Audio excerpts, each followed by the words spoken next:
Hi everyone and welcome back to Interview Chronicles Season 4. Today we are in the 27th episode of this series and we have Priyansh here with us who has been recently placed at Trademarkia as a part of his campus placements at VIT. He is here to share his interview experience with us, but before we talk to him, let's look at the eligibility criteria for this company.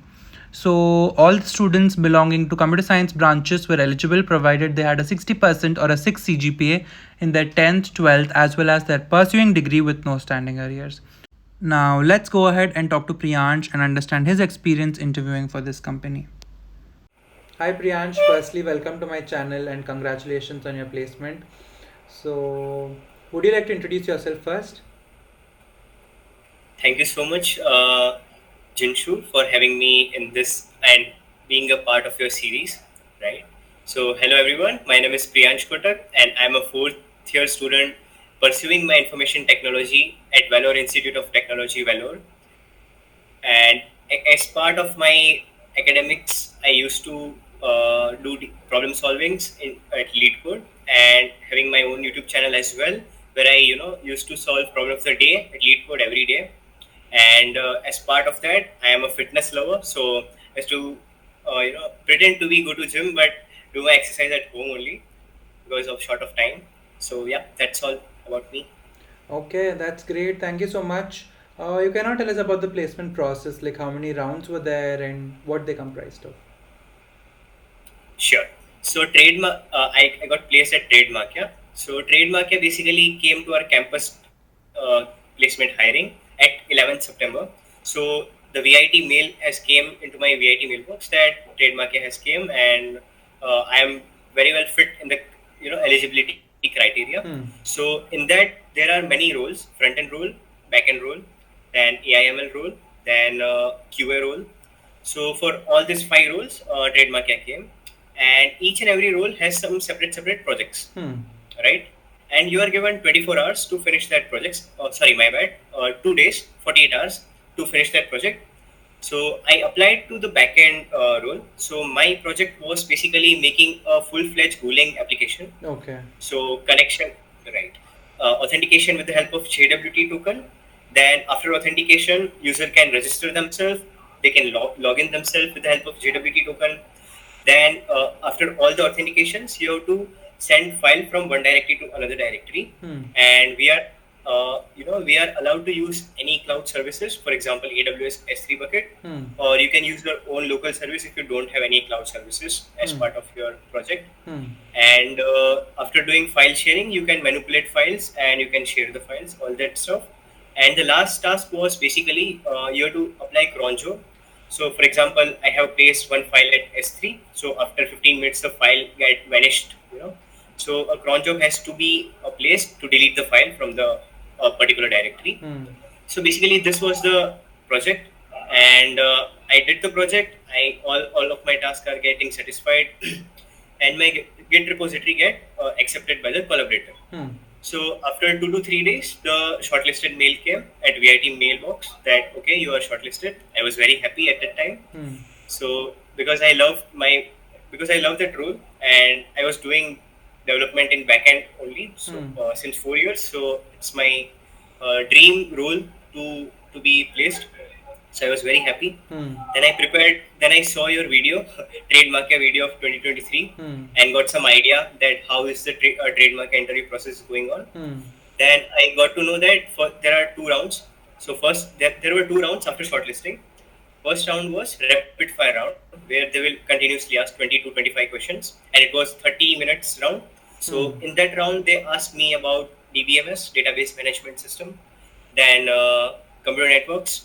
Then it was a Golang, basically Golang developer role. So they asked about Golang, that from basic to scratch. Then they asked my introduction and some questions from my resume. So this was the first round. Okay. And after the first round shortlisting, again mail came that you are eligible for the next round after 2 days. So in the next round, it was 45 minutes round. So in that 45 minutes, they used to ask me about the low level design questions. Then they asked me, then they told me to perform SQL query at lead code. Like you have to share your screen and you have to perform the SQL query. Hmm. Then they used to ask me the DSA question. It was very easy question actually at lead code, and I used to solve in that Go line itself. Hmm. So I was good in that. So I solved the query and I solved the DSA question. Both are get accepted. Okay. Then they right. Then they asked me the question about low level design, and they asked me to make a low level design for Instagram. Hmm. And after that Instagram, they asked me to make a low level design for Uber. Hmm. So in the Word file, I have to make the system design Hmm. for Uber and Instagram. Right. So that was pretty well. Hmm. And as part of that, they asked the questions about my. They asked the questions from my resume. Okay. Actually, in my resume, I have implemented the PhonePe Gateway API Hmm. in my internship. Hmm. So they asked me, what is the process, how the requests are going, what is the checksum, and all that authentication stuff. They asked me. Hmm. So I answered it pretty well. So this was all about the second round, and second round got over. And the same day, the after I think 1 hour, HR called me, and she called me that if you are free, then we can have an HR round. So I was very happy that everything is going to be in the same day. Hmm. So HR round went like 30 to 35 minutes. So in the HR round, they they asked basic question only about what the HR used to ask, why you want to join the company, why you want to join this particular role, and if you are able to relocate or not. Hmm. All these basic questions are used to be asked in that HR round. Okay. So this is all about my interview process journey, and it was pretty good. Actually, what I did in my 4 years, they asked the same questions in my interviews. So because of that, I think I was smooth enough to clear the Right. interview. Right. So I that is think it. you did all the right things in your 4 years. So yeah. Right. Right. Right. So that's great. Congratulations again, and Thank you so much. thank you so much for sharing your experience. So Yeah, it's my pleasure. So, do you have any suggestions for your juniors or anything that you learned from your experience that you would like to share? Sure. So for juniors, if I will say that maintain your CGPA, CGPA will open doors for many opportunities, Hmm. especially at VIT, Hmm. because VIT has many students. Hmm. So if you want to compete them, you have to maintain your CGPA. Hmm. So CGPA is the first thing. Second thing is problem solving skills Hmm. that you can achieve with the help of solving DSA questions at lead code. And if you trust me, means you can go for code forces and code chef. Hmm. Trust me, it helps a lot. If you're targeting any good product based companies, for example Uber, then Google, then PhonePe, this will help a lot, right? So DSA is the second thing, and you should have a grip in any one programming language. Either it can be web development, app development, or machine learning, anything. You should have at least one language in which you have a grip, so you can make projects, very good projects, that should reflect in your CV, in your Hmm. resume, and it will get much prioritized from other students. Right. And as part of that, you should have at least one or two internship experience Hmm. in your resume. It will make your resume stand next level. Hmm. I saw many people that has very good CGPAs like 9.6.